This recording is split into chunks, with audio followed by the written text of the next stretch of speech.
তারপর হচ্ছে user management হচ্ছে আপনি চাচ্ছেন যে আপনার যেই রুলগুলো আছে, যেরকম যে আপনি প্রোডাক্ট ডিলিট করতে পারতেছেন, প্রোডাক্ট এডিট করতে পারতেছেন, তারপর হচ্ছে প্রোডাক্টের রিপোর্ট দেখতে পারতেছেন। তো এগুলি আপনি আপনার যে কর্মচারী আছে তো ওনাকে চাচ্ছেন যে আপনার এই তথ্যগুলো যাতে সে না দেখে।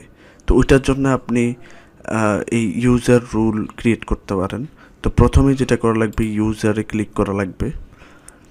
ইউজার্সে ক্লিক করার পরে আপনি চাইলে এখানে অ্যাড ক্লিক করতে পারেন। তো অ্যাডে ক্লিক করার পরে এখানে হচ্ছে আপনার যে কর্মচারী আছে কর্মচারীর নামটি দিতে পারেন। যেমন আমি দিলাম হুসাইন আহমেদ, তারপর ওর একটা ইমেল দিয়ে দিলাম, এলো লগইনে তার ইউজার নেম দিলাম, পাসওয়ার্ড দিলাম, কনফার্ম পাসওয়ার্ড।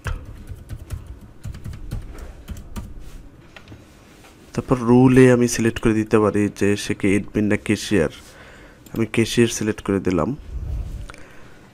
তারপর আমি চাইলে সেলস কমিশন পার্সেন্টেজ এটি সিলেক্ট করে দিতে পারি, সে প্রতি প্রোডাক্ট বিক্রি করলে কত পার্সেন্ট কমিশন সে পাবে।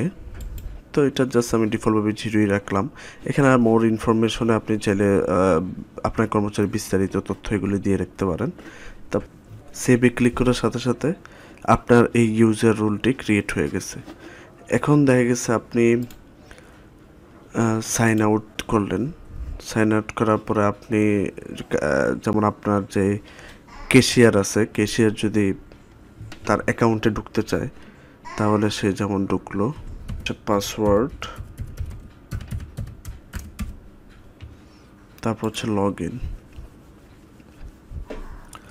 এই যে লগ ইনে ক্লিক করার পরে সে শুধুমাত্র পণ্য বিক্রি করতে পারবে।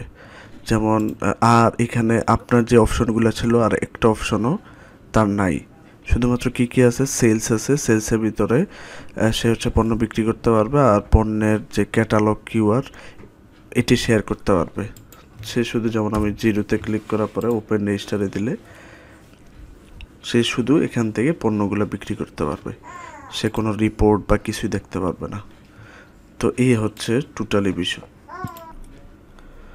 তারপর আপনি চাইলে এখানে রুলসে ক্লিক করে রুলস ক্রিয়েট করে নিতে পারেন।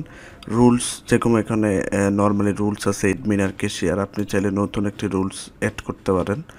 তো এইখানে যদি আপনি রুলের একটি নাম দেন,